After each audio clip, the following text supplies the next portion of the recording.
नमस्कार, मैं रचना शर्मा। चढ़ती कला टाइम टीवी देख रहे सभी दर्शकों का स्वागत करती हूं। आप देख रहे हैं हरियाणा के समाचारों की शुरुआत से पहले एक नजर आज की मुख्य सुर्खियों पर।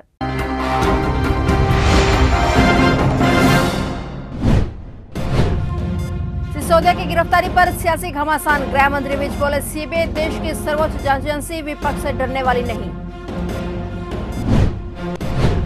ई टेंडरिंग में घोटाला होने पर सरपंचों पर नहीं बल्कि अधिकारियों पर होगी कार्रवाई। शिक्षा मंत्री बोले, ई टेंडरिंग व्यवस्था सरपंचों के पूरी तरह पक्ष में। 18 साल बाद चौटाला सरकार में खरीदे ड्यूल डेस्क की जांच शुरू। 5.50 करोड़ रुपए से की गई थी ड्यूल डेस्क की खरीद।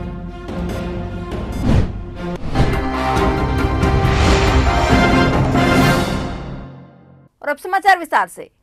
हरियाणा के गृह एवं स्वास्थ्य मंत्री अनिल विज ने दिल्ली के डिप्टी सीएम मनीष सिसोदिया की गिरफ्तारी के मामले में कहा है कि सीबीआई पर दबाव डालने के विपक्ष के तरह तरह के तरीके अपना रहा है और कभी यह जुलूस निकाल रहा है, कभी धरने तो कभी नारे लगा रहा है। सीबीआई इनसे डरने वाली नहीं है और वह देश की सर्वोच्च जांच एजेंसी है। उन्होंने कहा कि केजरीवाल की हैसियत अब हर आदमी जान चुका है, लोग अब इनकी बातों में आने वाले नहीं हैं। वहीं सिसोदिया की गिरफ्तारी पर विपक्ष द्वारा प्रधानमंत्री नरेंद्र मोदी को पत्र लिखने पर विज ने कहा कि यह सारे दबाव डालने के हथकंडे हैं, मगर सीबीआई का नाम है और सीबीआई ने अपने काम के बल पर नाम कमाया है।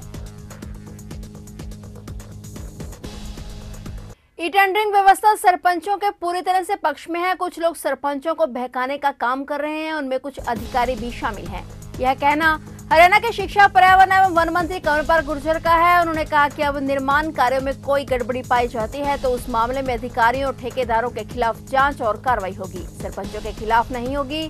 कंवरपाल गुर्जर ने कहा कि इसलिए अधिकारी चाहते हैं कि सरपंचों की जिम्मेवारी हो, लेकिन सरपंच टेक्निकल नहीं है। निर्माण कार्य में योजना सरपंच बनाएंगे, निर्माण की जांच भी सरपंच करेंगे और काम में गड़बड़ होती है तो वह काम रुकवाने की पावर भी उन्हीं को होगी।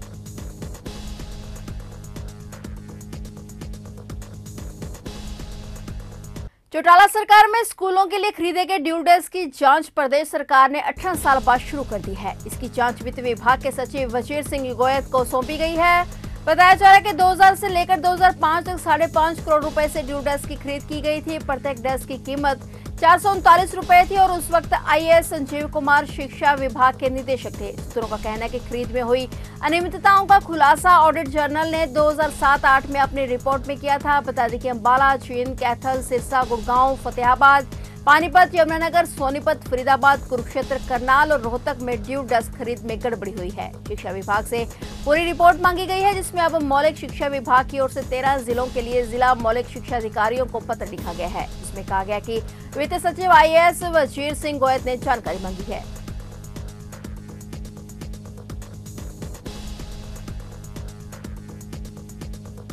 अखिल भारतीय कांग्रेस कमेटी की महासचिव एवं पूर्व केंद्रीय मंत्री कुमारी शैलजा ने ई टेंडरिंग प्रक्रिया वापस लेने और सरपंचों पर प्रदर्शन के दौरान दर्ज की गई एफआईआर भी रद्द करने की मांग की है। शैलजा ने हरियाणा के मुख्यमंत्री मनोहर लाल को इस संबंध में एक पत्र लिखा। यह पत्र मीडिया को जारी करते हुए शैलजा ने कहा कि हरियाणा सरकार द्वारा लाई गई ई टेंडरिंग प्रक्रिया से प्रदेश में खासा रोष व्याप्त है। प्रदेश भर के सरपंच इस प्रक्रिया के खिलाफ आंदोलनरत हैं और इसे वापस लेने की मांग कर रहे हैं। बीते दिनों प्रदर्शन कर रहे सरपंचों पर लाठीचार्ज भी किया गया था, जिसमें कई सरपंच घायल हुए थे। पत्र में उन्होंने मांग करते हुए कहा कि ई टेंडरिंग प्रक्रिया वापस लेने की मांग कर रहे सरपंचों की बात को सुना जाए और ई टेंडरिंग प्रक्रिया को प्रदेश हित में तुरंत प्रभाव से वापस लिया जाए। इसी के साथ प्रदर्शन के दौरान सरपंचों पर दर्ज की गई एफआईआर भी रद्द हो।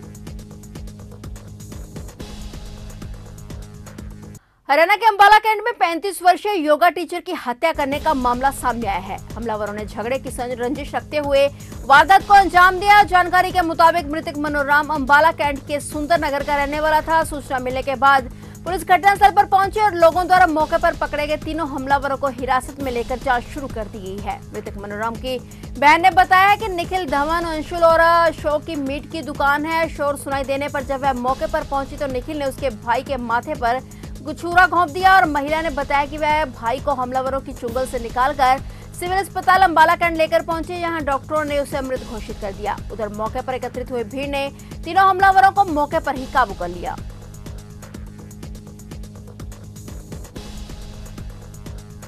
इंद्र सिंचाई विभाग के विश्राम गृह में पूर्व मंत्री भीमसेन मेहता की अध्यक्षता में कांग्रेस पार्टी की एक मीटिंग हुई। मीटिंग में महंगाई को लेकर चर्चा की गई। पूर्व मंत्री भीमसेन मेहता ने कहा कि देश में महंगाई चरम सीमा पर है और लगातार बढ़ रही महंगाई से आम लोगों का जीना मुश्किल हो गया है। हाल ही में सरकार द्वारा रसोई गैस सिलेंडर के दाम में लगभग 50 रुपए की बढ़ोतरी कर दी गई है। डीजल पेट्रोल के दाम लगातार बढ़ रहे हैं, जो महंगाई का मुख्य कारण है। उन्होंने कहा कि सरकार की नीतियां प्रदेश हित में नहीं है, जिस कारण प्रतिदिन सभी विभागों के कर्मचारी किसान मजदूर आंदोलन के लिए सड़क पर बैठे हैं। इसी के चलते बढ़ती महंगाई व भ्रष्टाचार को लेकर कांग्रेस पार्टी 9 मार्च को इंदिरा बस स्टैंड के नजदीक धरना प्रदर्शन करेगी।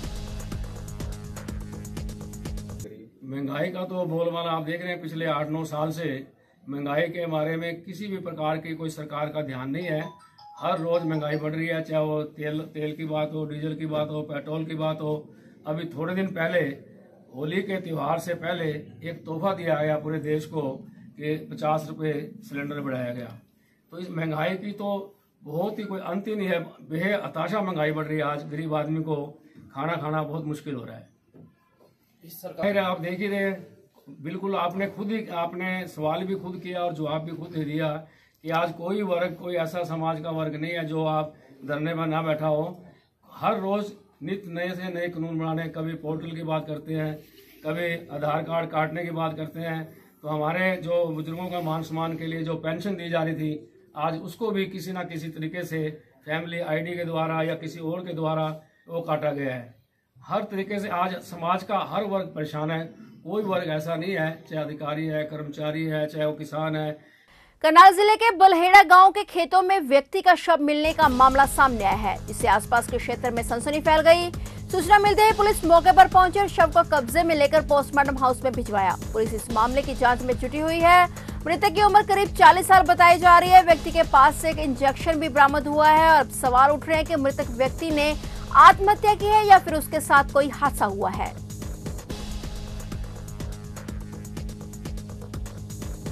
गांव कमालपुर रोडान के शिव मंदिर में होली मिलन कार्यक्रम के तहत आप पार्टी के वरिष्ठ नेताओं ने शिरकत की, जिसमें मुख्य रूप से आप पार्टी नेता अशोक तंवर, इंद्री पूर्व हल्का प्रभारी अनिल वर्मा, अवा सिंह कमालपुर, डॉक्टर जस्टर मौजूद रहे। और अशोक तंवर ने आमजन को आप पार्टी की नीतियों से अवगत करवाते हुए कहा कि आप पार्टी की सरकार द्वारा दिल्ली में शिक्षा, रोजगार, चिकित्सा को लेकर जनहित में पॉलिसी बनाई गई है, जिसकी विदेशों तक सराहना की जा रही है। उन्होंने कहा कि भाजपा सरकार ने देश को भुखमरी, बेरोजगारी और भ्रष्टाचार प्रदान किया है और विपक्षी दल अपनी भूमिका निभाने में असमर्थ है।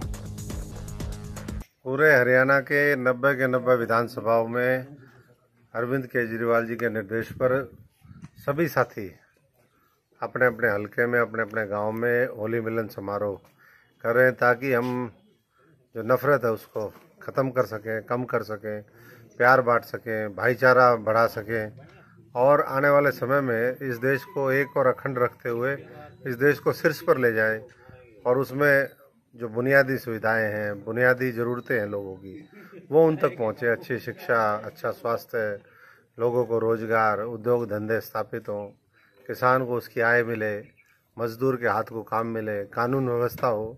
आज तो अव्यवस्था का माहौल पूरे देश के अंदर है, तो इसके खिलाफ पूरी मजबूती से आम आदमी लगी हुई है। और होली मिलन के माध्यम से हमने सबको संदेश दिया है कि जैसे होली आती है तो नए पत्ते आते हैं, नए रक्त का संचार होता है, सब कुछ नया नया होता है। उसी तरीके से एक नई शुरुआत हम पूरे हरियाणा के गांव-गांव और शहर हर गली गली कस्बे से वो करें।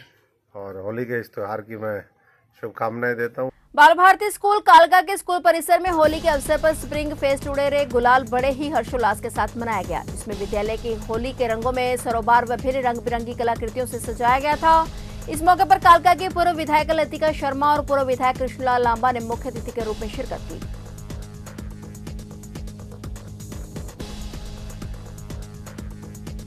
तो ये थे हरियाणा के समाचार और नए समाचारों के साथ फिर से हाजिर होंगे। तब तक के लिए देखते रहिए चढ़ती कला टाइम टीवी और अब मुझे दीजिए इजाजत। धन्यवाद।